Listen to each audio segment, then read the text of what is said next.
Today, we're going to break down a feeling that's familiar to every single one of us. It's like smoke. You can't really touch it with your hands, yet your throat tickles, your eyes sting, and it becomes hard to breathe. This is a feeling people have known since time immemorial. Writers and poets have sung its praises, philosophers have tried to explain it, and psychology has tried to tame it. It arises wherever there is love, friendship, status, recognition, or even simple attention. It's one of those emotions we all recognize from half a word or a single glance, but rarely understand completely. It smells of the fear of loss. It sounds like anxiety. It acts like an energy drink for the imagination and like poison for relationships. What are we talking about? Jealousy. This word, in the minds of most people, immediately brings up images of passion, drama, and love triangles. However, if you look at it more closely, it becomes clear that this feeling is not just an emotional whim. It is a complex phenomenon rooted in our biology, evolutionary history, psychology, and even philosophy and religion. This feeling can be compared to that mysterious green-eyed monster that Shakespeare wrote about in Othello. Remember, "Oh, beware, my lord, of jealousy.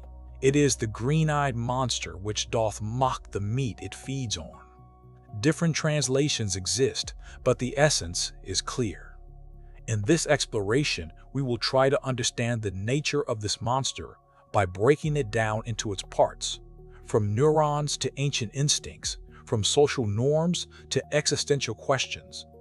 Before we dive into the details, we need to clarify the terminology, which often causes confusion. In everyday speech, jealousy and envy are used as synonyms, but from a psychological point of view, they are fundamentally different. Envy is a feeling that arises between two people when one wants to possess something that the other has, be it a quality, property, or success. This emotion is built on a triad: me, the other, the object. There is no fear of loss in it, only the thirst to possess. Jealousy is also a three-way relationship: me, the valued object, the rival. The essence of jealousy lies in the fear of losing something valuable that already belongs to you or is perceived as belonging to you because of the appearance of a real or imaginary competitor. Jealousy is about protecting what's mine. Envy is about wanting what's someone else's. In life, they often walk hand in hand. So jealousy is, first and foremost, the fear of loss. And that's exactly what makes it so painful and complicated for a person. Jealousy is not just an abstract experience. It is a very tangible biochemical and neurophysiological process. Its manifestation in the brain is handled by a complex network of interacting structures and substances that can be compared to the ingredients of a stormy and sometimes fiery cocktail. Studying the processes in the brain helps us understand how and why jealousy arises and what accompanies it. The moment a person senses the threat of losing their partner, ancient and deep brain centers are activated. The amygdala, the almond-shaped body, is the area known as the key center of emotions, and it plays a crucial role in regulating fear and anxiety. When a person feels a threat or the risk of losing a loved one, the amygdala immediately activates, sending alarm signals throughout the nervous system. Its reaction is a kind of alarm system that goes off at the slightest hint of danger to valuable relationships. The prefrontal cortex, the area of the brain located at the front, is responsible for higher cognitive functions, decision-making, planning, and especially importantly, emotional control. In conditions of jealousy, the prefrontal cortex enters into conflict with the amygdala.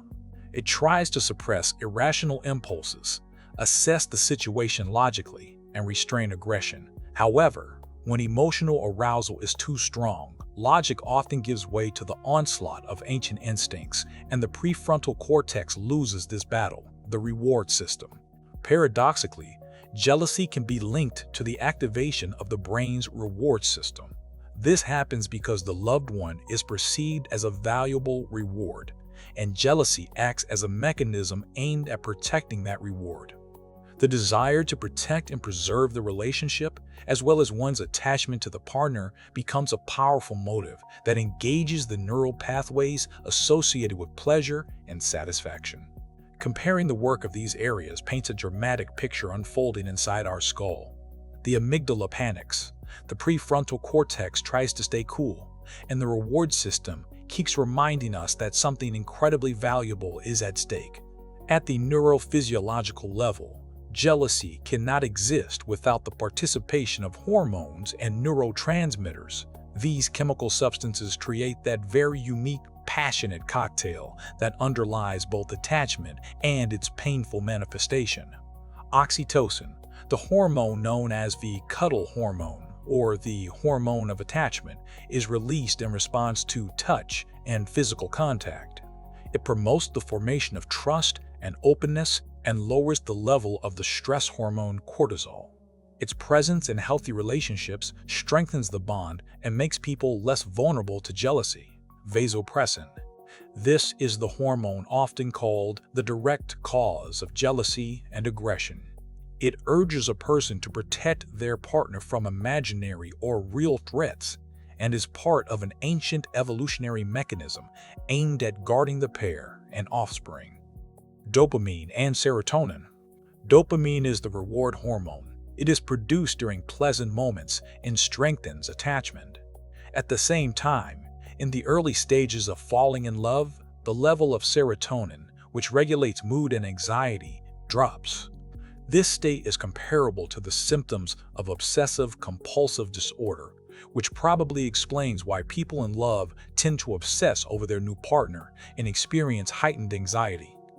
So we can trace the biochemical chain. Lowered serotonin causes obsession with the partner. High levels of dopamine intensify the thirst for reward, and vasopressin creates an aggressive, protective impulse. When these factors combine, they create the perfect biochemical soil for jealousy to sprout, especially when an external trigger appears. In this context, jealousy turns out to be not just a whim, but a complex biological mechanism. To understand why we experience jealousy, we need to look into the past, both evolutionary and personal. Jealousy is not a mistake of nature. On the contrary, it is an effective adaptive mechanism that for centuries has helped us survive and preserve resources. From an evolutionary perspective, jealousy is a mechanism designed to preserve relationships and protect a partner. It signals to a person, your relationship is in danger. You need to do something. This mechanism has its roots in the struggle for limited resources. Sibling rivalry is one of the oldest forms of jealousy that humans encounter. In conditions of limited resources, food, attention, parental protection, brothers and sisters inevitably enter into competition. This struggle is part of an evolutionary strategy aimed at ensuring the survival of each offspring. Thus, jealousy arises as an adaptive reaction that pushes a person to defend their access to vital resources. Even infants show signs of this feeling. Studies on 6-month-old babies have shown that they become distressed and try to attract their mother's attention when she interacts with another child, unlike when she interacts with inanimate objects. This discovery highlights the instinctive understanding that another child is a direct threat to a limited resource, specifically maternal care and attention. This evolutionary view turns our usual idea of jealousy upside down. It is not so much a feeling of love as a survival instinct that was born long before people started talking about lofty emotions. Evolution built this mechanism into us in personal experience, especially in early childhood, shapes how it manifests. The psychological underpinnings of jealousy lie in two key aspects: attachment theory and self-esteem. Attachment theory states that the style in which we formed emotional bonds with our parents in childhood determines how we will build relationships in adult life. There are 4 main attachment styles. The secure style is formed in people who received enough love, care, and support in childhood. In adulthood, such people feel comfortable both with closeness and with autonomy, and they rarely suffer from pathological jealousy. The anxious, ambivalent style arises when parental behavior was inconsistent, sometimes attentive, sometimes ignoring. As a result, people with this style constantly seek approval in adulthood, fear being abandoned, and perceive any threat to the relationship as extremely serious, which leads to heightened jealousy and obsessive behavior. The avoidance style is formed when parents were apathetic or rejected the child's emotional needs. Adults with this style usually avoid close relationships and have difficulty expressing their feelings, which can also cause problems, though of a different kind. And the disorganized style is a combination of anxious and avoidant styles. It develops from traumatic or frightening relationships with parents. People with this style show uncontrolled anger and fear of intimacy in adulthood. Thus, we can see a clear cause and effect link. Insecure attachment in childhood creates emotional instability and low self-esteem, which in turn becomes fertile ground for jealousy in adulthood. Low self-esteem is the foundation on which jealousy builds high walls of pathological distrust and control. A person who does not believe in their own worth cannot believe that they can be loved just for who they are. They constantly seek confirmation of their fears, and jealousy becomes the tool for that search. Jealousy is rarely experienced only inside a person. Most often, it is expressed through actions and communication. It often takes destructive behavioral patterns aimed at control and manipulation. A person may check their partner's phone, limit their contact with friends, or make direct accusations of infidelity. At the root of such behavior lies cognitive distortion, distorted thinking in which a person exaggerates the threat and interprets neutral situations as hostile. The jealous person falls into the trap of their own thoughts, where irrational beliefs such as, "I don't deserve love," or she will leave me, intensify the jealousy. This mental trap leads to a self-fulfilling prophecy. The person who constantly seeks confirmation of their fears through their own actions, control, aggression, accusations, pushes their partner away. In the end, they themselves create exactly what they feared most, the destruction of the relationship, and, as a result, confirmation of their original sense of worthlessness. We are used to thinking of jealousy as something exclusively human, connected with romantic relationships. But if we look deeper, its roots go much further, sprouting in the most unexpected areas of our lives. At its core, jealousy is the cry of our ego, which perceives the world through the prism of ownership and exclusivity. Imagine a child crying not because their toy was taken away, but because someone else is playing with their favorite little car or doll, even if they aren't using it right now. In that "my car, my doll" already lies the seed of jealousy. It's not so much about losing the object itself as about losing the status of ownership, about violating the unique connection that the ego has built with that object. Even jealousy of a partner's past is the quintessence of the ego's striving for exclusivity. The ego cannot accept that, before me, the loved one already had an emotional connection. It wants to be the first and the only one, completely erasing the previous experience. It's like wanting to erase old entries from your partner's personal diary so that only your story remains there. Or jealousy of time and attention. The modern world offers many rivals in the fight for our attention. A person can be jealous of their partner's job, hobbies, friends, gadgets, even their pet. The ego perceives this as competition for its resource, time and attention. If the partner spends a lot of time with the dog, the ego immediately starts whispering, "He loves her more than me. I'm not that important to him." It's an irrational but powerful feeling directly connected to the ego sensing a threat to its special status. Jealousy of other people's success. Although envy and jealousy are different, deep down envy often masks jealousy of someone else's success. The ego, striving for superiority, perceives another's victory as its own loss. If a colleague gets a promotion, the ego doesn't just want that promotion for itself. It is jealous that the colleague is now higher in the hierarchy, that they received recognition that, according to the ego, should have gone to you. It's the fear of losing your own exclusivity, your potential to be the best. In each of these cases, jealousy is not about a real threat, but about a threat to the ego's self-identification. It fears losing not the object itself, but its position in relation to that object, its uniqueness in other people's eyes. Subjectivity, however, offers a completely different perspective. If jealousy is the ego's attempt to hold on and control, then the subject is about letting go and acceptance. For the subject, the past is simply part of the story that shaped the person they love. There is no point in being jealous of what has already happened. For the subject, time and attention are not limited resources that need to be fought over. They understand that their partner has their own interests and their own life, and this does not diminish their own value. For the subject, another person's success is a reason for joy and inspiration, not envy. They see the world as an abundant space where there is room for everyone's success. Thus, jealousy, as a phenomenon that goes beyond interpersonal relationships, only confirms that this feeling is a direct consequence of our egocentrism, the striving for possession and control, and only the transition to a subject position, to accepting the world in all its diversity, without the thirst for control and comparison, is capable of finally neutralizing this green-eyed monster.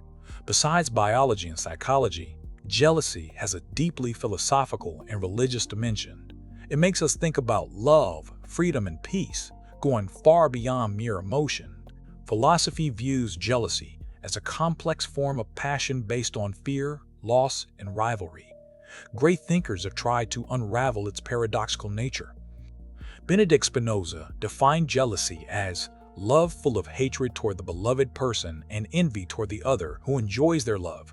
He also called it a blade without a handle that wounds most the one who holds it. This definition shows how jealousy can contain contradictory feelings: love, hatred, envy. Alexandre Dumas called jealousy the art of causing more harm to oneself than to others. This idea emphasizes the destructive, self-destructive aspect of the feeling, when a person focuses not on preserving, but on destroying. Friedrich Nietzsche considered jealousy the wittiest passion and yet still the greatest folly. He saw it as a manifestation of the thirst for power and control, which aligns with his philosophy. Nietzsche believed that every person should be free and independent of others, including their partners, and that jealousy is an obstacle on that path. Thus, philosophy elevates jealousy to the level of a fundamental question about the freedom of the individual and their readiness to accept the freedom of the other. In the religious context, the concept of jealousy acquires a completely different dual meaning. Unlike destructive human jealousy, in the Abrahamic religions there exists the concept of God's jealousy. In Christianity, the Old Testament calls God a jealous God. Jealousy is understood as a demand for fidelity to the covenant. God's jealousy is not an egoistic feeling, but a fiery, resolute striving for the fulfillment of God's will for good and a sharp negative attitude toward evil. This righteous jealousy encourages the believer to hate sin and serve God, something that has nothing in common with carnal, sinful human jealousy. In Islam, there is the concept of gaira, which is translated as protective jealousy or zeal. It is a virtue that urges a Muslim to protect their family, faith, and dignity. Islamic sources distinguish between righteous zeal, which is based on suspicions that have real grounds, and sinful zeal, which appears without any reason. The religious concept gives us a powerful insight. Jealousy can be both a sinful, destructive feeling and a righteous, protective force. This is direct confirmation of the psychological concept of healthy jealousy, which serves as an indicator rather than a destroyer. And here we come to the very heart of our topic. We have talked about jealousy as a biological instinct and a cultural phenomenon. But what if jealousy is not so much a feeling as a signal that we are stuck at a certain level of our development? Jealousy is always about the personality, about the ego. It is that part of us that lives in comparison and constant measurement. I am worse, I am better, I have, I don't have.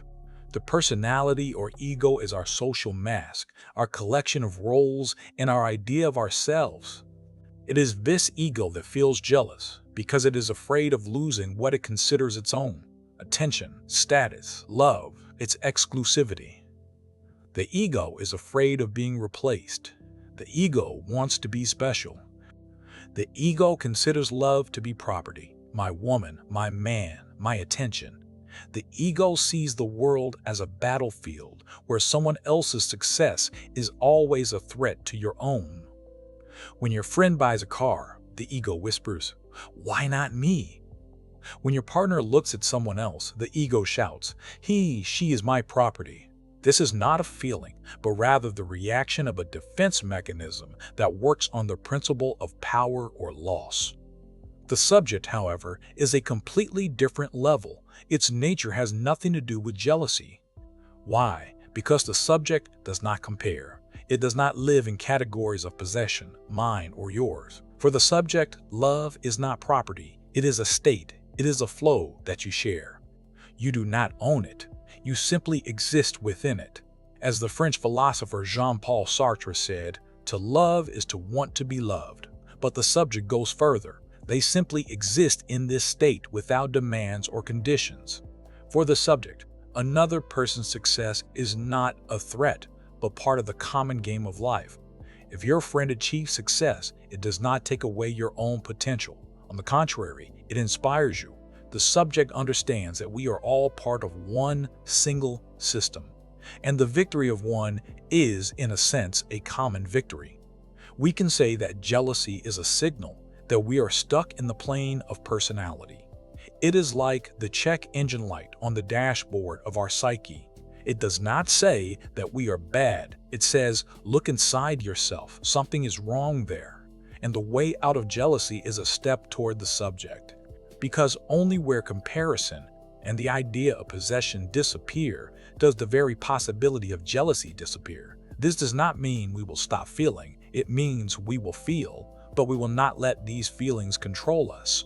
We will observe them, understand their origin, low self-esteem, old traumas, but we will not act on their basis. So jealousy is a chance to move from personality to subject, from possessiveness to true being, to stop comparing and start living. And that is the paradoxical beauty of this seemingly destructive feeling,